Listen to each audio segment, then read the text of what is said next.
What's up everyone, Zach here from Trout Routes, and we're going to kick off our first video series doing a deep dive into one of our upcoming features called offline maps.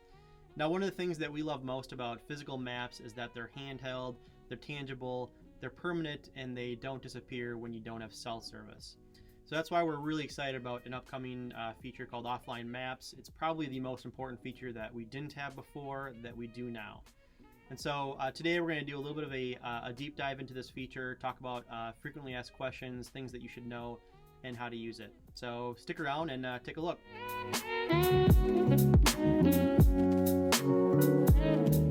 So the first question is, what are offline maps? So if you are a current Trout Routes user or really any map user on a smartphone, you'll know that a lot of times what you're seeing on the map are things that are loaded during cell service or during Wi-Fi service. They're things that come from the internet. And so offline maps is a way of downloading all of the content that you see on a map onto the physical phone so that you have access to that even when you have no cell service whatsoever. So in a lot of places, both in the Driftless area in southeast Minnesota, southwest Wisconsin, but more importantly in Colorado, where there's much larger areas with no cell service, having that content from your map onto your phone is super, super important. So that's what offline maps is.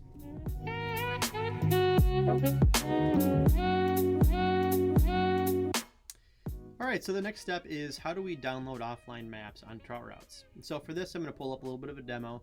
I'll try and stare at the camera here as I do a demo on my phone, and it should be in the upper left-hand corner. So what I've noticed is that offline maps is a very common use case. I've noticed since even having early prototypes of this, I've been using it every time I go in the water. And so for this reason that we put the button in a very obvious spot in the bottom right-hand corner. And so as you tap that offline maps button, the first thing you'll see is how much offline storage you've used as well as each offline region. So as you tap each region, it'll snap you to the spot and highlight the area that's been downloaded.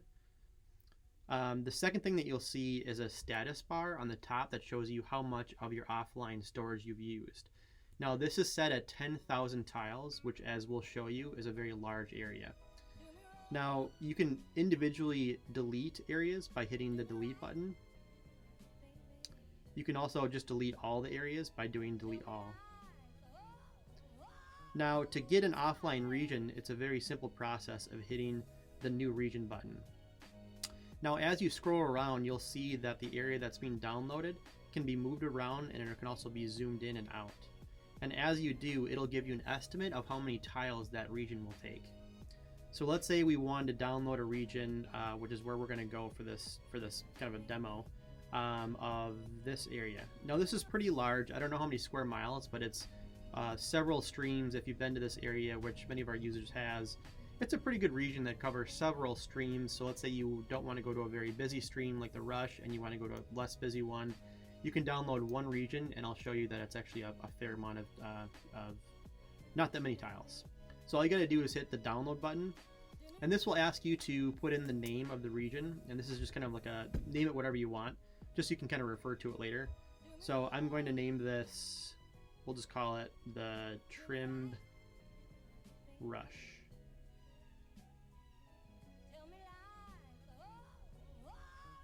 And it's as simple as that. So you'll notice that we're actually on Wi-Fi right now from this demo. And so it actually went pretty quick.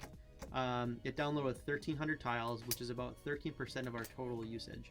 So it's a pretty large region and we only use 13%. And I hope that kind of gives you an idea of these are pretty big regions that we can download. So now that we've downloaded it, it'll show up in our little list. And if we tap on it, it'll show that region. And it's kind of as easy as that. Now the second way to download an offline region is to download it from a stream. So one of the use cases is, let's say we wanted to go to a common stream that everyone is suggesting. Maybe it's the Hay Creek in southeast Minnesota.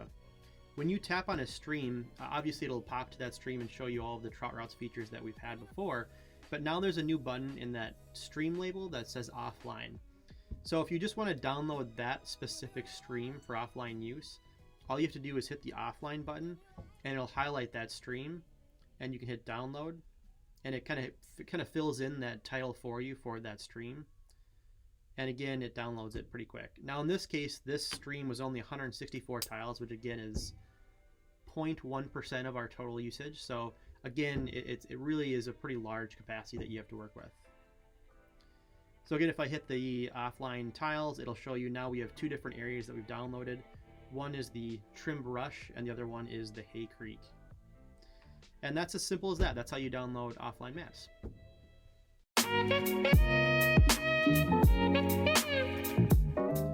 One of the questions that we get fairly often is, do we need Wi-Fi to download offline maps? And so the answer to that is you do not. You can download offline maps with cell service. It works very similar to Google Maps if you use that feature. And just to kind of show you a quick example, here is again our little demo here. And you've noticed I've taken ourselves off the Wi-Fi network here at the office. And again, let's download a stream. In this case, let's maybe go down to maybe the Whitewater system. Again, I'll tap on the stream. I'll download it from the perspective of the stream rather than the region. So I'll hit the offline button. It'll tell me how many tiles it is, and it looks like it's 200 offline tiles, which is a very small region. Hit the download. It gives me the name. And in this case, rather than downloading it right away, it'll give me a warning that says, hey, heads up, you're not on Wi-Fi service, or you're not on a Wi-Fi network. You can still download it, but it'll come off of your cellular network.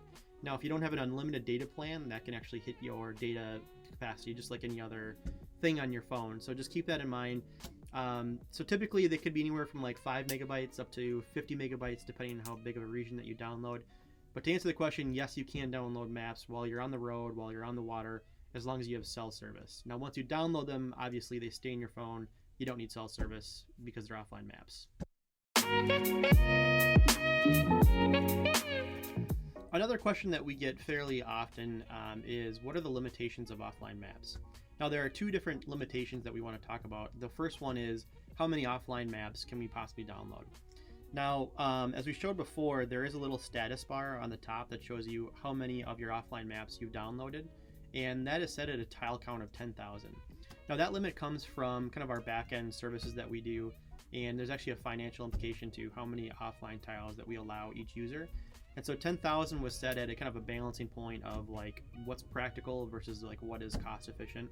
And so we're gonna kind of walk through some examples of what does that limit look like. It's actually fairly large. One of the areas that we like to go to a lot is the Black Hills. And so the use case was we should be able to go to some place like the Black Hills or the North Shore of Minnesota or even Southwest Wisconsin. And as we start heading out west where this use case is more important, we should be able to go into a region like the National Park, the Rocky Mountain National Park, or some large area where you shouldn't need to go to a coffee shop or go to that gas station or go to that town to download the next region.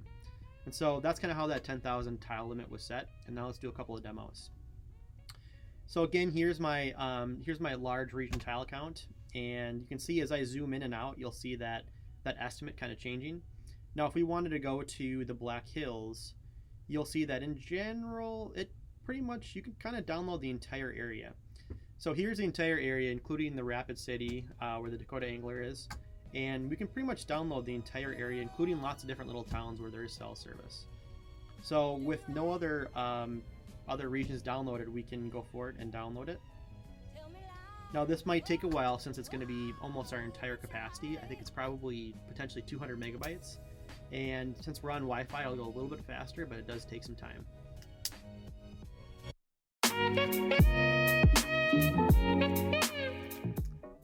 The second limitation that we want to go through is the concept of base layers. So base layers is like the different types of a map, where whether it's satellite or topography or roads, that helps you understand the area that you're going to be traveling to or fishing in.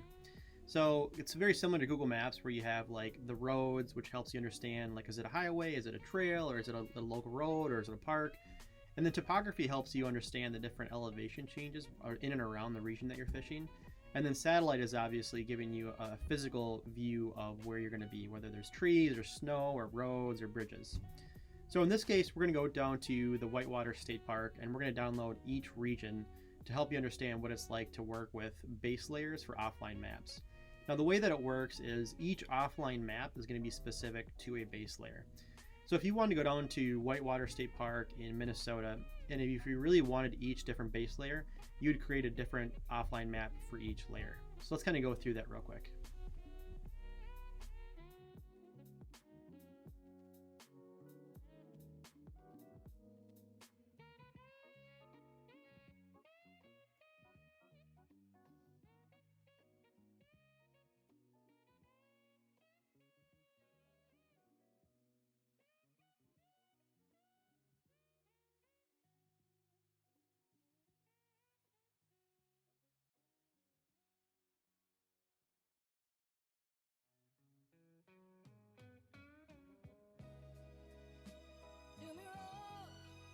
Okay, so now we've just downloaded the entire Whitewater State Park watershed, more or less.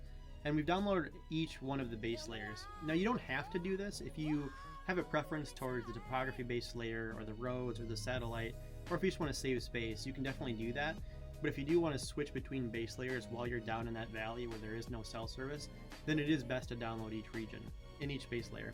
So now when you look at the different lists, you see the region that you downloaded as well as an icon for the base layer that offline map is associated with. So as you tap on it, it'll not only snap to the region, but it'll show you the base layer that you're at. So now when you're down in that valley and you don't have any cell service, you simply just tap on the region that you want to go to, and it'll show you that region that you're in. Simple as that.